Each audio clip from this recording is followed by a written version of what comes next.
అంటే అందరూ చెప్పేశారు కాబట్టి తెలిసినవి.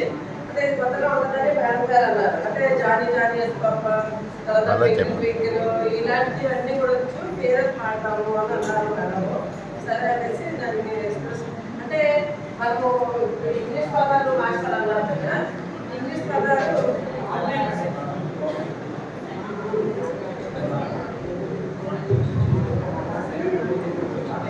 రైమ్స్ అనేటప్పటికి పిల్లవాడికి ఆహారం తినిపించేటప్పుడు రైమ్స్ పెడుతున్నారు మదర్స్. అంటే చిట్టి చిలకమ్మ ఇలా చిన్న చిన్న రైమ్స్ పెడుతున్నారు.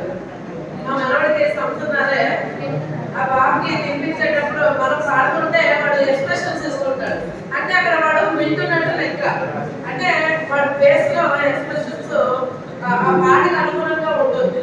లాస్ట్ కి ఓపెన్ యువర్ మౌత్ అనేటప్పుడు వాడి వాయిస్ రాదు కాబట్టి ఆహాహా అంటున్నాడు అంతే. అంటే పిల్లలు అబ్జర్వేషన్ ఆ ఏజ్ లో 3 కంప్లీట్ మన దగ్గరకు వచ్చేటప్పుడు 36 months అవుతాయి కంప్లీట్ అయ్యి వస్తారు కాబట్టి వాళ్ళకి ఎక్కువగా అబ్జర్వేషన్స్ ఎక్కువ ఉంటారు, వింటారు. కానీ కొంతమంది ఎక్స్ప్రెషన్స్ చూపిస్తారు, కొంతమంది చూపించలేరు.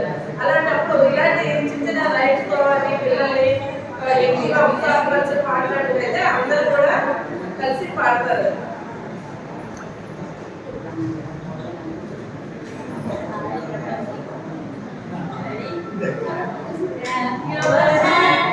Clap your hands, listen to the music. Clap your hands, snap your finger, listen to the music. Snap your finger,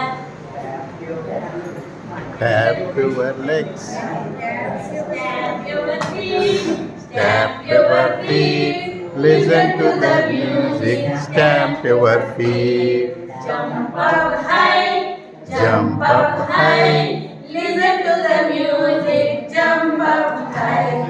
అంటే సాంగ్ లో ఏంటంటే మనకు క్లాప్స్ అనేది వాళ్ళకి నచ్చం చేస్తాము. జంప్ చేయడం అనేది అలవాటు అవుతుంది. ఫీట్ అంటే అడుగులు వేయడం. మనం ఆల్రెడీ మనకు పాటలో ఏంటంటే 2 little hands, clap clap, 2 little legs, tap tap అనేసి మనం అలవాటు చేస్తాము. ఎక్కువగా పిల్లల ఇంట్రెస్ట్ మనము వాడుక భాష అక్కడ ఏంటంటే వాక్ అంటాము, రన్ రన్ రన్, మనం చిన్న చిన్న టిప్స్ లాగా జంప్ జంప్ అంటుంటే చాలా హ్యాపీగా జంప్ చేస్తాం.